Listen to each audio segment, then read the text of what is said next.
How to evaluate PHET gas lab data in Google Sheets using basic math functions. In this video, I'll explain how to collect and analyze gas lab data obtained from the PHET simulation site using Google Sheets. For those of you needing an immediate carrot, go to the description below for links to my gas lab handout. My key, which contains all the collected data in table and chart form, as well as a bonus math review handout on family functions. Why the added math handout, you might think? Well, because this simple gas simulation can serve as a great tool to connect the three gas laws to two key math functions, namely the linear and reciprocal functions. Before delving into the gas collection, I should note that I start this lab with an anchor phenomenon that I share through an audio clip narrated by a woman who suffered from depression sickness as a result of a deep diving incident. It is an eye-opener for students to the dangers around gases and pressure, as it took this woman the better part of a year to learn how to walk again after her horrific experience. This audio clip came from the episode called The Benz, Industrial Revolution Baby, released by This Podcast Will Kill You on the Exactly Right podcast channel. Again, see below for the link. After this hook, we dive into the gases lab with caution by opening the PHET link and clicking on the intro button. So let's do that, which enables students to play with all the virtual variables related to gases. The first is to release some gas particles. Now, clearly I hadn't reset it when I last played with this, so we're going to hit the reset button down here, and this is how it would actually look like for students. So again, the first is to release some gas particles in the container. So like a true Dutch biker, you give it a couple of pumps. 1, 2. And now we've got exactly 100 heavy gas particles inside the container. Just note that these gas particles can be either heavy or light. The default, however, is heavy, as you can see. But if you change your mind about the particles, again, as I showed you earlier, click the reset button. Now we're clicking on the red, and we'll do the same thing, 1, 2, and we've got, once again, 100, but this time light particles in the container. What is immediately noticeable is that the lighter red gas particles are moving so much faster than the heavy purple ones, despite the fact that both sets of particles are in the same container at the same 300 Kelvin temperature. This implies that heavy or light, the gas particles have the same average kinetic energy and exert the same pressure, 11.7 atm in this case. The heavy particles simply move slower, but collide with the walls of the container more forcefully, whereas the faster but lighter particles collide more frequently, but with less force. So we can now check some additional variables in this setting, including the width, which allows you to adjust the volume of the container. So currently, the volume is at a width dimension of 10 nanometers. We can make it as small as 5, and we can go as wide as 15. Let's move it all the way to 5, okay? The other thing that we can do is we can add a stopwatch and a collision counter. And so some other variables that students can play with is the temperature, which we can simply up by adding some heat into the container. And when students were playing with this virtual animation before, I noticed they were really trying to mess with this container. And you can do that. You just keep upping the temp and upping it some more until actually the lid is blown off, and you can rescue the situation by just returning the lid. Okay? So for this interactivity, students jot down their basic qualitative observations and then can delve, or should I say, dive with caution right into the gas laws. So I'm going to scroll through my actual lab handout so that you can see where this all can be done. So again, qualitative observations can be recorded right here. And then once students have completed that, they can click the home button or go straight into the laws button. And that's where we're at right now. So there's some directions here for the students, and I'm going to keep scrolling, also focusing on the claim evidence reasoning way of answering the 3 key questions of this lab, because we're going to delve into 3 different gas laws. And so the first question is, what is the relationship between temperature and pressure? So let's delve into that. So I'm going to reset the button. We are in the laws situation now, and I would like to use 100 light particles. So again, 1, 2, and now we have 100 light gas particles moving around. So the big difference that you see here is when we're in the laws section of this gas lab, we have some variables that we can hold constant. So what we're going to do is we're going to imagine the following, okay? We are going to imagine that we have a hot air balloon that is rising due to the supply of heat underneath the balloon and the resulting increase in pressure, which causes the balloon to go up into the sky as demonstrated in this GIF animation. Okay? We can then explore this scenario virtually by testing the relationship between temperature and pressure. This means that temperature is our independent variable and pressure our dependent variable, while holding volume constant. And as I'm about to click this button, you will see that the handle is going to now be removed because we're going to hold the volume constant at the 10 nanometer width. So you can now collect data by basically adjusting the temperature, and obviously the pressure will go up. So I'm going to go now straight into Google Sheets where I'm going to show you the data that we collected. And what you can see here is that I've collected this data both for the heavy particles but also for the light particles. The data is extremely similar for the respective particle sizes. So I'm going to focus, because it's easier to see with this setup, the light particles. And in order to really answer the question what the actual relationship is from a math perspective as well, I'm going to now highlight these 2 rows. And we're going to insert a chart, okay? And we can see that chart right here. I'm just going to move it over a little bit so we can see it exactly right. And we're going to focus on the chart editor on the right-hand side, okay? So what we're going to see is that I use the scatter chart as the actual setup. And I'm now going to move over to customize so that we can do something with this actual data. So in customize, I'm going to go straight into series, okay? And when we do that and scroll down, we can see that there's an option called trend line. So I'm going to click on that option. And that gives you the default setup, which is basically a linear relationship. The second thing that I'm going to do, besides clicking the trend line, is to go to the label that says none, and I'm going to change that to use equation. And notice it'll show us an equation up here. And so that we can really see that equation better, I'm going to make it a little bit bigger. And let's make it 30. And I'm going to plant on the left side of that equation a y, so that you can really see the math equation. So this now says y equals mx plus b, but y equals here 0.0195x plus a very small number. So this tells you that this small number here is basically your y-intercept, and that tells you that this graph basically goes through the origin. And this number, 0.0195, tells you exactly what the slope is. So for the temperature value, you go up 0.0195, and that's atm per Kelvin. Okay? The other thing that I'm going to highlight is the following, and that is our R squared value. So what that means is that is our coefficient of determination, which basically represents the accuracy of the data.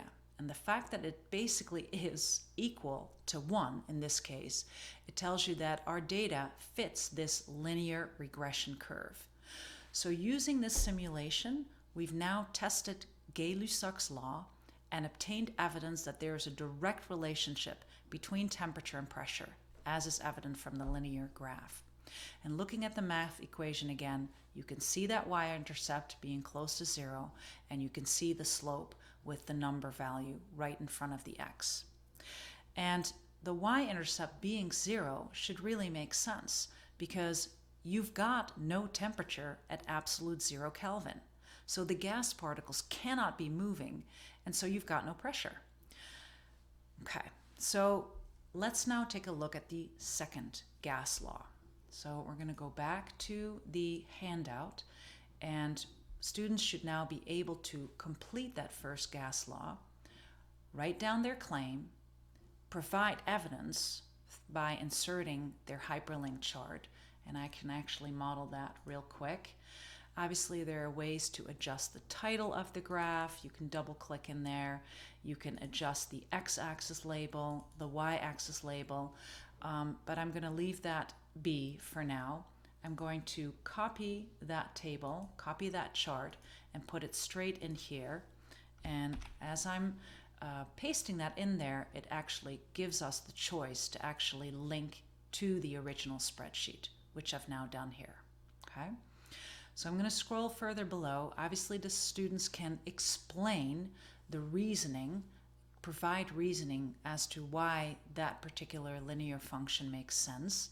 And again, there's the key below where I'm actually answering all these questions. So we're going to go now to the second gas law. And going back to the earlier bike reference, imagine a bike tire expanding when exposed to heat, or the tire feeling flatter in the winter months when the air inside the tire has contracted due to the cold. So as a demo for my students, I do the soda can implosion as shown in this GIF animation, illustrating the same gas law. Right? So let's go back here. Let's hit reset and go back to the lighter gas particles. 2 pumps, we've got 100 light gas particles. So in this second experiment, we will consider volume our independent variable, since it is easier to manipulate in this simulation than temperature. So the temp is now our dependent variable while holding pressure constant. So which 2 pressure buttons are we now going to press? So if we want to hold pressure constant while keeping temperature as our dependent variable, that is the one that we should basically click. Okay. Again, in math terms, we're now exploring volume as a function of temperature. So as we're collecting data here, so we can open the container further, and it's going to hold pressure constant, but you're going to see that the temperature is going to, well, in this case, decrease. And if we go back towards the smallest volume, that is going to cause the temperature to go up. I had that flipped, didn't I? Well, you got the correct answer. So let's go back now to our Google Sheets and see how that is going to work. So I'm going to delete the original graph. Let's delete that chart. And we're going to go to our next data set. Okay, so again, you're seeing the same set of data, but now looking at the relationship between volume and temperature. So I'm going to go through the exact same sequence. We can go Insert and Chart, and we're seeing that chart right here, and we're going to go to Customize to actually reveal the relationship. But we can very quickly see that it's a very similar relationship compared to the previous 2 variables that we tested. Again, we are checking the trend line, and we are changing the label from none to use equation, and we're going to show the r² value. And we can zoom in on that actual equation by making it bigger, and we can even plant that y in front of it, not totally necessary, but maybe for clarity. And then here we've got it. And the r² value again is 1. So this again shows you your y-intercept, a pretty small number. So the y-intercept practically goes through the origin. And we have our slope here with the value 30 in terms of Kelvin per nanometers. Okay. So with the help of this simulation, we've now tested Charles' law. and obtained evidence that there is a positive linear relationship between volume and temperature according to a similar math equation. And again, looking at that math equation, we notice that y-intercept pretty much through 0, and we notice the slope. So the 0 intercept should make sense, because if you've got no volume, then the gas particles must be so close together that they cannot be moving, and so they are at absolute 0 Kelvin. So that basically completes the second gas law. So we go back to our lab handout, and the students can now enter their chart right here. So for good measure, why don't we do that? We'll copy that chart and we'll paste it into the second gas law. And again, you can simply hyperlink them, so whatever changes you make later to the title, X and Y axis labels, or even the color of these dots, it will automatically update that over here. Okay, so for example, if I were to make the x-axis a little bit better by removing the light word, and the y-axis, same story, by removing the particles word, that is going to edit this chart. And you can see that now that it says update. We can click the update, and the x and the y axes have been updated as a result of that. So very convenient. So that brings us to the third and final gas law. So finally, let's assess the relationship between volume and pressure by testing Boyle's law. Here we can best imagine a syringe with the plunger. So let's scroll up a little bit so we can see that better. And it's shown in this third give. Normally this is the first gas law covered in the chem textbook, but it follows a more challenging math function than the standard linear function, so I decided to save it for last. So let's go now to our PHET simulation. Just for good measure, I'm going to hit the reset button, turn it on to light, throw in 100 gas particles. Indeed, there are 100. They are light. And so by choosing volume as our independent variable, manipulated by the plunger in the syringe example, and pressure as our dependent variable, we're now going to hold temperature constant. Okay? So we can collect the gas data again. So we can manipulate volume, and let's make sure I'm now getting that correctly. We see that the pressure is decreasing as a result of that. And if we bring the volume way in, our pressure is going way up. So the data for that, and let's remove this chart for now so we can scroll down to the next, is right here. So I'm going to do the same thing. We're going to highlight that data, insert chart. Let's move this a little bit lower, and we're going to follow the same steps, but there's going to be a slight difference here. Okay, so we're going to go to customize, go to series, and we're scrolling now to the trend line. Now again, as you can see, the default trend line is linear, but clearly that can't be the correct trend line. I'm going to show you the equation again. Let's blow that up for good measure and make that a little bit bigger. And then we're going to go back and highlight the r squared value. Again, that is the coefficient of determination, and we want that as close to 1 as possible. So what I'm going to do now is I'm going to go through the options.